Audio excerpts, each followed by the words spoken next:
রান্নাঘর, এগুলা বাসার ভেতরে গাছ, মোরগ এই দুইটা আমাদের, দুইটাই আমাদের। ছাগল এটা আমাদের, ওই ছাগলটা আমাদের।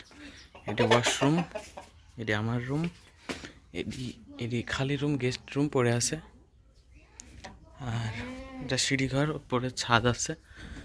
আর এটা ভাইয়ার রুম, এটা আমার রুম, আর এটা আমার সেলাই মেশিন। আর এটা এমনি বাইরে একটা খাট থাকে।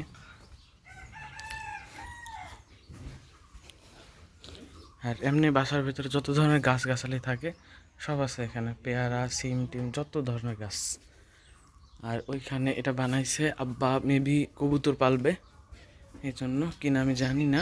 আমি এটা প্রথম দেখলাম এসে। আর উপরে ছাদ এখনো হয় নাই, হবে, মানে দোতলা বাড়ি, ফাউন্ডেশন তো এখনো করা হয়নি। আর সামনে অনেক কাজ আছে এখনো বাকি। এটা আমার রুম, রুমের কাজ এখনো কমপ্লিট করা হয় নাই। লাইটটা দিই, এই যে রুমের কাজ কমপ্লিট করা হয়নি এখনো। এটা বারান্দা, মাগু খুলে টাকা, এটা বারান্দা আমার। ওই পাশে মেইন রোড, এগুলা গাছ এমনে, ওইটা বাসা, এটা পুকুর। আর ওই পাশে যে আম বাগান ওইটা, আর এটা বড়ই গাছ, এটা আমার দাদির বাসা। ওই পাশে আম বাগান ছিল একটা, আর ওই যে ওই পাশে আম গাছ একটা। এই